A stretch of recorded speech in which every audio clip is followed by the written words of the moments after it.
শীতলকুচিতে vote রক্ষা কমিটির গণ ডেপুটেশনের ডাক দেওয়া হয়েছে। সোমবার রাতে সাংবাদিক সম্মেলনে এই কর্মসূচির ঘোষণা করা হয়। কমিটির দাবি, ফাইনাল ভোটার তালিকায় যেসব নাম বর্তমানে অ্যাডজুডিকেশন অবস্থায় রয়েছে সেগুলো দ্রুত চূড়ান্ত তালিকায় অন্তর্ভুক্ত করতে হবে। এই দাবিকে সামনে রেখে 12ই মার্চ সকাল 11টায় শীতলকুচি সুপারমার্কেট কমপ্লেক্স থেকে একটি মিছিল বের হবে। মিছিলটি শীতলকুচি বিডিও অফিসে গিয়ে শেষ হবে এবং সেখানে বিডিওর কাছে স্মারকলিপি জমা দেওয়া হবে। কমিটির পক্ষ থেকে যাদের নাম অ্যাড এডিশন অবস্থায় রয়েছে বা ভোটার তালিকা থেকে বাদ পড়েছে তাদের সবাইকে ওই দিন সকাল 11টায় উপস্থিত থাকার আহ্বান জানানো হয়েছে। সাংবাদিক সম্মেলনে উপস্থিত ছিলেন কমিটির সভাপতি আহারুল হক, সম্পাদক মৃদুল হক, চেয়ারপারসন শামসুল হক সহ অন্যান্য সদস্যরা। আপনারা দেখছেন মাথাভাঙ্গা নিউজ পোর্টাল। সম্পূর্ণ ঘটনাটি দেখুন এই ভিডিওতে।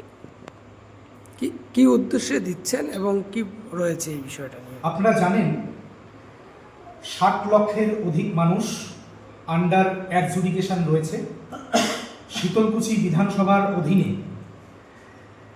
30,000-এর বেশি মানুষ আন্ডার অ্যাডজুডিকেশন রয়েছে, অনেকে ডিলিটেড হয়েছেন।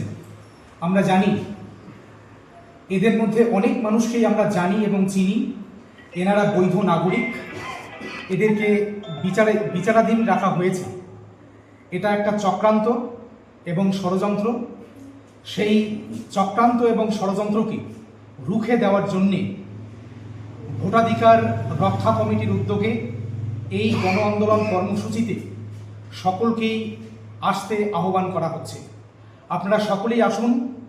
যারা বিচারাধীন আছেন অবশ্যই আপনারা আসবেন, যারা ডিলিটেড রয়েছেন তারাও আসুন, এবং যাদের নাম ফাইনাল লিস্টে উঠে গেছে আপনারাও আসুন।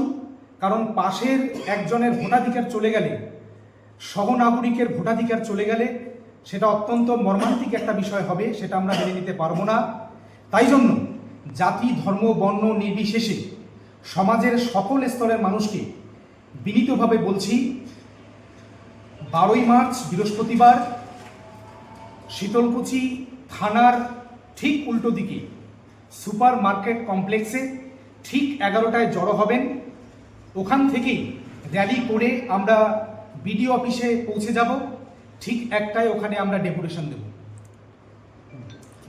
ধন্যবাদ। এই ভিডিওতে উপস্থাপিত সমস্ত সংবাদ, তথ্য ও মতামত শুধুমাত্র তথ্য ও জনসচেতনতার উদ্দেশ্যে প্রকাশিত।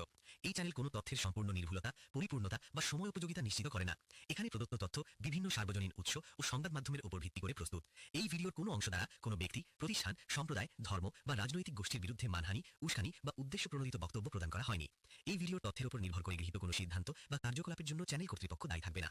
দর্শকদের নিজস্ব যাচাই ও বিবেচনার মাধ্যমে মতামত গঠনের জন্য অনুরোধ করা হচ্ছে। কপিরাইট সংক্রান্ত কোনো বিষয় বা তথ্যে কোনো ভুল থাকলে অনুগ্রহ করে সরাসরি আমাদের সাথে যোগাযোগ করুন।